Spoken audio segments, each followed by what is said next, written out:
Hi DS database viewers. Today we're going to take a quick look at the Supercard DS TWO. It is a cart that we've been all waiting for, and it's been almost 6 months since it was first announced. Today marks the release date, and we know that it's not entirely complete yet. Features such as the SNES emulator, even the video support, which isn't actually listed here, has yet to be complete. However, we have a fully functional menu, we have many of the features already, and basically I'm going to do a quick run through of what the Supercard DS TWO has to offer. So first off, you'll notice that it boots up as Fish Tycoon, and the cartridge is quite similar to the iPlayer. Now, supposedly both of these carts are manufactured by the same people, and we can definitely see how that can be true. You'll notice that there's a screw right here, there's a lines over here, and overall they feel quite similar, with the Supercard DS TWO feeling a bit sturdier. Now, when I opened this package, I immediately thought the Supercard DS TWO looks pretty good.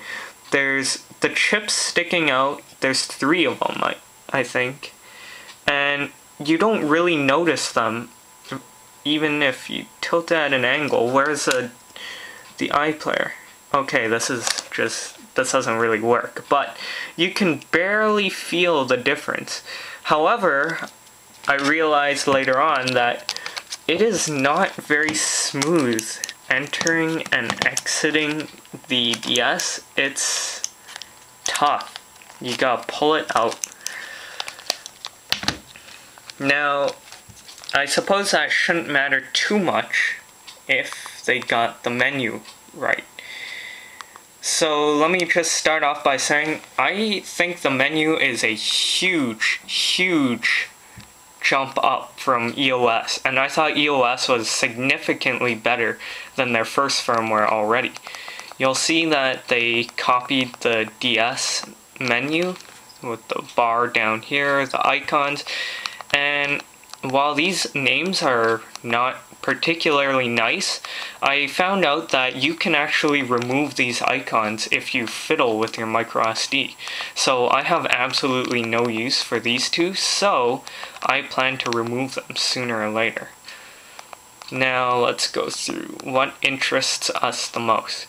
Well, we know that it can run Moonshell, which is nice,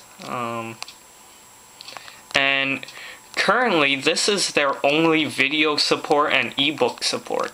Even though they claim a pretty extensive ebook feature with PDF support, all it really has right now is Moonshell. And that means text such as this, which is by no means bad, but it's clear that the Supercard team hasn't gotten their act together just yet. This product definitely feels unfinished, but knowing the Supercard team, it's only a matter of time before we see improvements. Next up is the GBA emulator. Now, we'll see that it's pretty much the iPlayer emulator with a skin change and a few bug fixes. Previously, let's see, here they are. Previously, we'd have a problem with the list because it would repeat the same game over and over. Dragon Ball Z just appears frequently here. These are different files. But basically on the iPlayer, you'd have the same game listed over and over.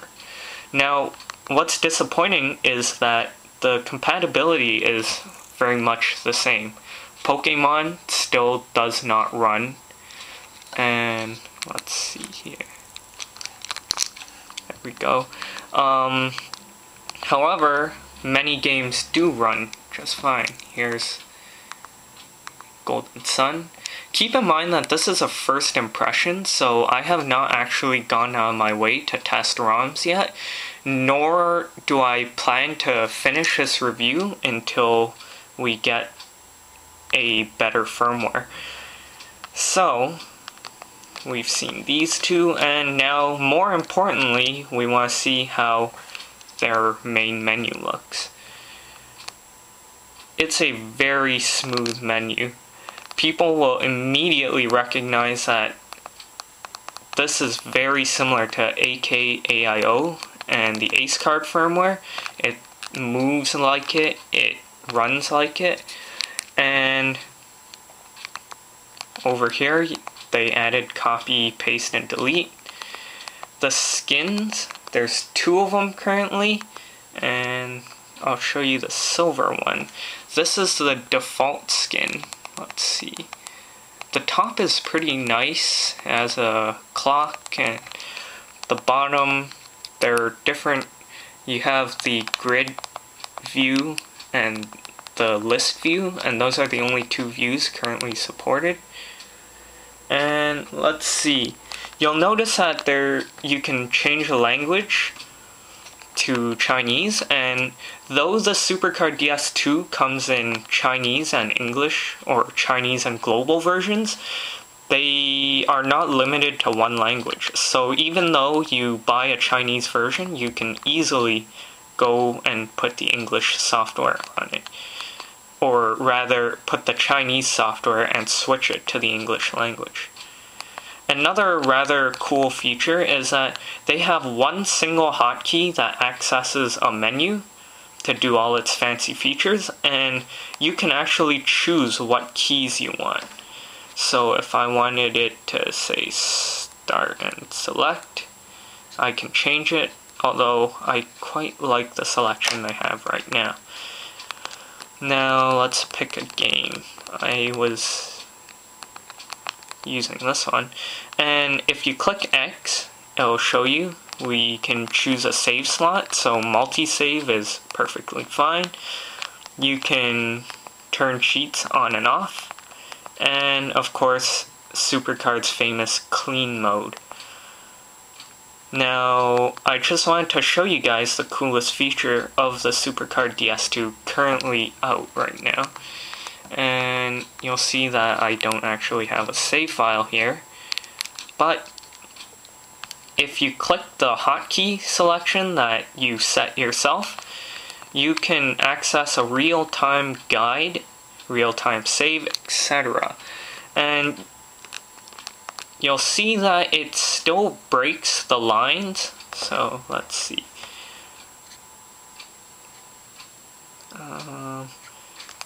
This is supposed to be some sort of picture of Miles Edgeworth, I guess, and the lines are completely broken.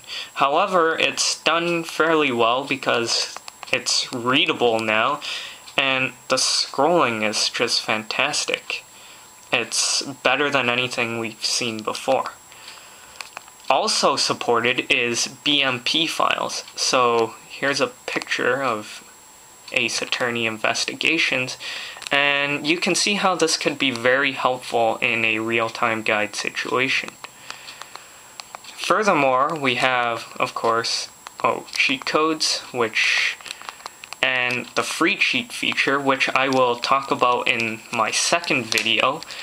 But last thing I wanted to show you guys is that you can real-time save.